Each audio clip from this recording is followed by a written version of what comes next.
E aí, galerinha, como é que tá? Essa aula de hoje é destinada aos estudantes da segunda e da terceira série, né, tendo em vista aí o último capítulo do livro de vocês, que vai tratar do tema da pós-modernidade. Só que antes da gente falar em pós-modernidade, é necessário a gente entender algumas categorias. O que é modernidade, o que é pós-modernidade, o que é modernismo e o que é pós-modernismo. A ideia de modernidade vai surgir, né, quando a classe burguesa, que estava em ascensão no século XVIII, vai combater as chamadas estruturas do antigo regime. Tá? Ela vai combater o poder absoluto dos reis, ela vai combater os direitos de propriedade de nascimento existentes ainda no feudalismo, e ela vai combater o poder institucional da igreja através do uso da razão e através de um pensamento ideológico que vai dar origem à divisão dos poderes, que vai dar origem à forma das organizações democráticas atuais e que vai lutar aí para o desenvolvimento do progresso, para o desenvolvimento da ciência, para o desenvolvimento industrial, né? Tendo em vista aí a própria organização e desenvolvimento da tecnologia, tá? E que tinha como principal objetivo utilizar o homem como sujeito da história através do seu sujeito revolucionário, da sua função como sujeito revolucionário para modificar o mundo e a natureza. Tá? Porém, esse mesmo ser humano que ajudou a modificar a natureza, que transformou as relações democráticas, que organizou as chamadas revoluções liberais no século XVIII e XIX, vai, do ponto de vista no início do século XX, pensar que a razão seria o limite aonde o ser humano poderia alcançar. Porém, essa razão ela se tornou improvável para explicar, por exemplo, aquilo que o ser humano construiu como armamento e quase se autodestruiu com a Primeira e com a Segunda Grande Guerra. E aí passou-se a questionar não apenas a questão, né, da sociedade em si ou do homem como sujeito de transformação da realidade, mas começou-se a questionar o próprio conhecimento do homem como parte disso. É aí que vai se entrar, né, o debate sobre a existência de uma pós-modernidade, como se aquilo que o homem tivesse construído como sujeito começasse a se desmoronar. Né? A primeira coisa que vai acontecer é que quando vai surgir, né, o paradigma do estruturalismo, que vai decretar a morte do homem como sujeito, que vai mostrar que as estruturas que o ser humano cria, ele é mais assente do que a faz e a transforma, né? O ser humano vai começar a perder a sua função de sujeito transformador do mundo. Ele vai passar apenas a absorver aquilo que ele mesmo faz. E aquilo que ele mesmo faz vai passar a condicionar a vida dele nessa nova etapa de desenvolvimento do capitalismo, nessa terceira fase de desenvolvimento do capitalismo, tá? Da tecnologia, da internet, né? Do desenvolvimento do setor aeroespacial, das telecomunicações, certo? Isso vai ajudar a encurtar distâncias, vai dar início ao processo de globalização. E essas novas estruturas, né, elas vão ajudar a contrair o espaço, né, a diminuir as distâncias, né, e os mecanismos que o ser humano vai construir vai permitir, inclusive, que ele faça isso de forma instantânea. Né? Por exemplo, você está no Brasil com um celular coreano, conversando com uma pessoa que está em São Paulo de um celular japonês, né? Conversando por um aplicativo que é norte-americano e que é produzido, né, esse tipo de celular em países subdesenvolvidos, como no Egito, né, por exemplo, porque lá a mão de obra é mais barata e esse celular ele pode ser levado pela a própria dimensão da economia flexível, né, da produção flexível, a ser feito sob demanda. Né? Então é nesse sentido que a pós-modernidade ela vai acontecer. Ela, segundo, né, alguns pesquisadores como François Lyotard, como David Harvey, né, como Frederick Jameson, né, como Raymond Williams, como Terry Egerton, né, como Perry Anderson, como grandes autores que vão analisá-lo, né, a pós-modernidade é justamente essa mudança na estrutura social que vai fragmentar o ser humano que não vai conseguir dar respostas, né, racionais ao mundo que a gente vive, e o ser humano passa a ser emaranhado e dissolvido dentro dele, né, assim como o Bauman vai colocar como a chamada modernidade líquida ou pós-modernidade, certo? Já o pós-modernismo, ele não é apenas uma mudança de estrutura, não é a morte do sujeito, não é a fragmentação do ser humano e a sua não articulação enquanto forma de conhecimento, não é a forma irracional da tradução dessa nova realidade social. O pós-modernismo é a aplicação dessas novas estruturas em muitas áreas do conhecimento, nas artes, né, na história, nas ciências humanas como um todo, na filosofia, né? E a base para isso acontecer é o chamado estruturalismo, que vai, de certa forma, pesquisar aquilo que permanece em detrimento daquilo que muda, né? E dentro daquilo que permanece vai estudar a não articulação que existente entre essas estruturas, tá? Como, por exemplo, a economia e a sociedade deixam de ter uma articulação, a cultura e a produção ideológica deixam de ter uma articulação, por exemplo, com a religiosidade, com outros domínios como as mentalidades, tá? Então, o próprio sujeito social, apesar de ele não ser mais interventor no mundo, a partir do estruturalismo, ele vai se desarticulando, né, e tornando-se uma nova estrutura, tá? E essas novas estruturas também vão se tornando mais permanentes. E elas vão começar a adentrar muitos domínios.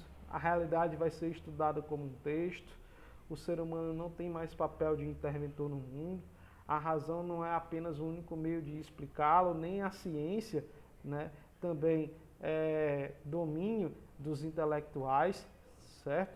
Os intelectuais deixam de ter resposta para investigar e entender o mundo, porque o próprio conhecimento, né, ele vai deixar de ter a sua função, né, como conhecimento que era de poucos, e agora por conta da rede internacional de computadores, da internet, da era do smartphone e da cultura digital, a informação passa a ter poder, como vai colocar aí o François Lyotard. Inclusive, segundo ele, o professor vai deixar de ter essa função, né, de agente do saber, né, com o desenvolvimento dessa tecnologia.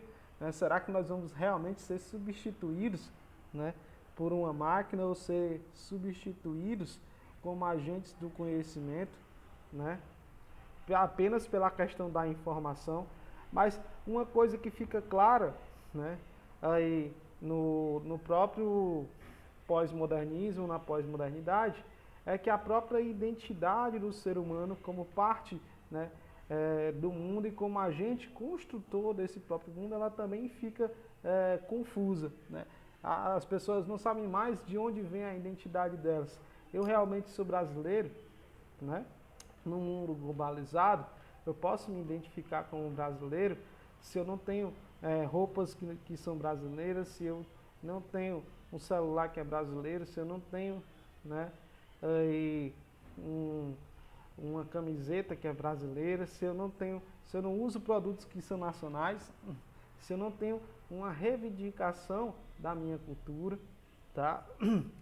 Como vai colocar o Stuart Hall na pós-modernidade, na questão da globalização e no desenvolvimento, né, no contato com diversas culturas, o ser humano ele tem perdido a sua identidade e tem encontrado outras diversas, a multiplicidade de culturas e de identidades. Tá? Qual é a sua? Faz parte de uma, né, ou é incorporado por outras? Né? Uma espécie de hibridação cultural. Né? O Bauman ele vai colocar, num texto clássico sobre a modernidade líquida, que na pós-modernidade você está emaranhado de informações, você está emaranhado de novas relações sociais que são totalmente efêmeras, as pessoas têm ficado cada vez mais individualistas, né? Você senta do lado da pessoa no ônibus, ela não conversa mais com você, você está sentado numa mesa, né? Inclusive tendo contato humano com a pessoa, e você conversa pelo aplicativo e não conversa, né, pessoalmente, tendo em vista como essas próprias relações elas têm mudado. As pessoas têm mais amizade pelas redes sociais do que ao vivo, né? Quando isso já aconteceu com diversos amigos que já saíram juntos e tal, e tá lá conversando com o celular e tudo, mas na hora de conversar mesmo, não conversa, né? Não sai do mesmo jeito, né? Como, por exemplo, né, essa mudança nas relações ela é tão grande, né, que os namoros têm se tornado mais efêmeros, as músicas têm se tornado mais efêmeras, né? Aquilo que a gente encontra lá no começo do ano, né, de atração e também de novidade musical, hoje você não se lembra mais nem o que é, né? Como, por exemplo, a Caneta Azul, né? O Nego Ney, como, por exemplo, o Pablo, que há alguns anos atrás cantava, né? Você foi a culpada desse amor sem acabar, e onde é que está o Pablo, né? Então, a pós-modernidade é justamente isso, né? As coisas acontecem tão rapidamente, elas envolvem o nosso cotidiano, e o próprio ser humano, ele passa a ser um sujeito não reflexivo dessa realidade que ele vive, né? Ele passa a viver naquilo que a própria escola de Frankfurt vai chamar de a razão instrumental. A razão ela vai servir para a reprodução do sistema capitalista sobre algum determinado meio, seja sobre a sua prática temporal, seja, né, pela questão do espaço social produzido por ele, né, mas não uma reflexão crítica sobre o mundo ou sobre essa quantidade de informações que você recebe, né? Se hoje a informação ela é um conhecimento, ela é um saber, ela está ligado, né, como vai falar o Foucault, a estruturas de poder, né, é necessário que você reflita realmente sobre essas informações, né, porque esse emaranhado de coisas que você encontra na web, muitas vezes são transformadas em falsas notícias, né, são transformadas em fake news.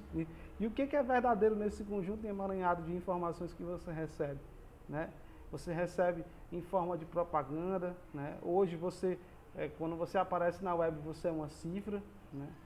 Não é apenas o trabalho, né, que foi pensado, né, e organizado como uma mercadoria no sistema capitalista, como vai pensar o Marx, mas também agora as próprias relações sociais em si, né?